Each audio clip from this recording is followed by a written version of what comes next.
السلام علیکم ورحمۃ اللہ وبرکاتہ۔ کیسے ہیں آپ سب؟ امید کہ آپ سب خیریت کے ساتھ ہوں گے۔ جب سے یہ کرونا کا دور آیا، بہت ساری خواتین جو پہلے اسکارف سے یا فیس پیس سے اپنے چہرے کو ڈھکا کرتی تھیں، کور کیا کرتی تھیں، یہ کرونا کے دور میں ماسک لازم کر دیا گیا اور حکومت کی جانب سے 2 گز دوری، ماسک ہے ضروری، یہ پیغام عام کیا گیا، یہ پیغام نشر کیا گیا۔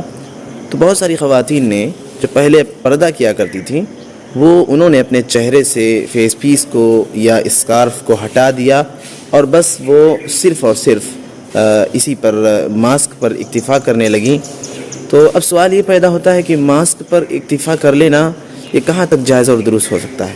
تو اس کے لیے ہم کو سب سے پہلے یہ بات سمجھنا ہوگا کہ کیا پردے کے لیے چہرے کو بھی ڈھکنا ضروری ہے، یعنی کیا چہرے کا پردہ بھی ضروری ہے؟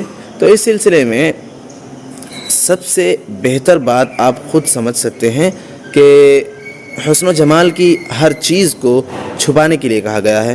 اللہ تعالیٰ نے کہا کہ وَلَا يُبْدِينَ زِينَتَهُنَّ إِلَّا مَا ظَهَرَ مِنْهَا، اپنے زینتوں کو اور اپنے حسن و جمال کو چھپائے رکھیں۔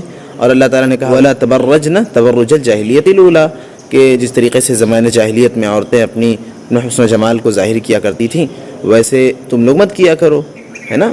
تو یہاں پر آپ غور کریں کہ اللہ تعالیٰ نے حسن و جمال کی نمائش اور زیب و زینت کا مظاہرہ کرنے سے منع کیا ہے اور زینت والی چیزوں کو چھپانے کے لیے کہا ہے نا؟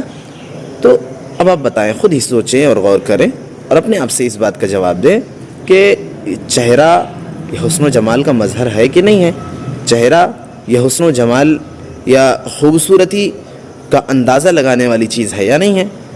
اس چیز کے لیے آپ دیکھ سکتے ہیں شادی بیاہ کے موقع پر جب شادی کے لیے لڑکی کو پسند کرنے کی بات آتی ہے تو وہاں پر بھی یہی چیز ہوتی ہے کہ چہرے کو دیکھا جاتا ہے اور اس سے پورے حسن و جمال کا اندازہ لگایا جاتا ہے۔ تو آپ خود بتائیں کہ چہرہ یہ حسن و جمال کی نمائش کا ذریعہ ہوا کہ نہیں ہوا؟ اب اگر چہرے کا پردہ نہ کیا جائے تو بے پردگی لازم آئے گی ہی آئے گی۔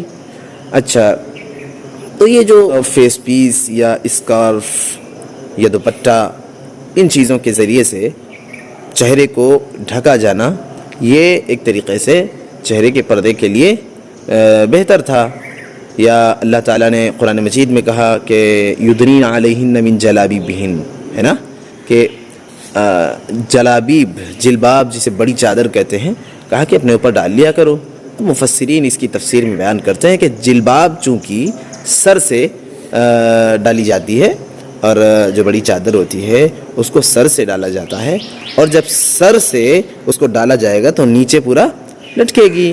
یدنین علیہن، اسے لٹکائیں، من جلابیبہن، اپنے جلباب کو لٹکائیں۔ تو جلباب یہ سر سے ڈالی جاتی ہے اور سر سے لٹک کر نیچے تک جاتی ہے، تو چہرہ بھی کور ہو جاتا ہے نا؟ تو یہ فیس پیس وغیرہ کے ذریعے سے یہ چیز مناسب ہو رہی تھی اور یہ معاملہ حل ہو رہا تھا۔ اب خواتین نے فیس پیس کو ہٹا کر اسی پر اکتفا کر لیا ہے، ماسک پر۔ تو یقین جانیں آپ کہ ماسک یہ اور بھی زیادہ فتنہ ہو گیا ہے۔ ماسک ایک طریقے سے اور بھی زیادہ فتنہ ہو گیا ہے۔ وہ کیسے؟ وہ ایسے کہ ماسک کے ذریعے سے پورے چہرے کو کور کرنا ممکن نہیں ہوتا۔ چہرے کا مختصر سا حصہ وہ صرف اس سے کور ہوتا ہے اور بقیہ چہرہ کھلا رہتا ہے، تو اس سے بھی ایک بڑا فتنہ لازم آتا ہے۔ اور اسی طریقے سے ماسک پر اکتفا کرنے سے بے پردگی لازم آتی ہے، اور ایک طریقے سے فیشن بن گئی ہے یہ ماسک کا پہننا اور ماسک پر اکتفا کرنا، یہ ایک طریقے سے فیشن بھی بن گیا ہے، اور تو اس سے یہ معاملہ حل نہیں ہوتا، یہ ضرورت پوری نہیں ہوتی۔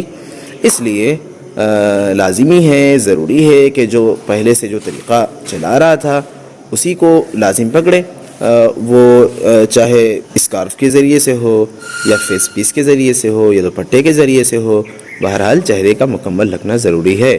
صرف ماسک لگانے سے ایک طریقے سے فتنہ اور بڑھ جاتا ہے اور حسن و جمال کی نمائش کا جو معاملہ ہے وہ اور زیادہ خطرناک ہو جاتا ہے۔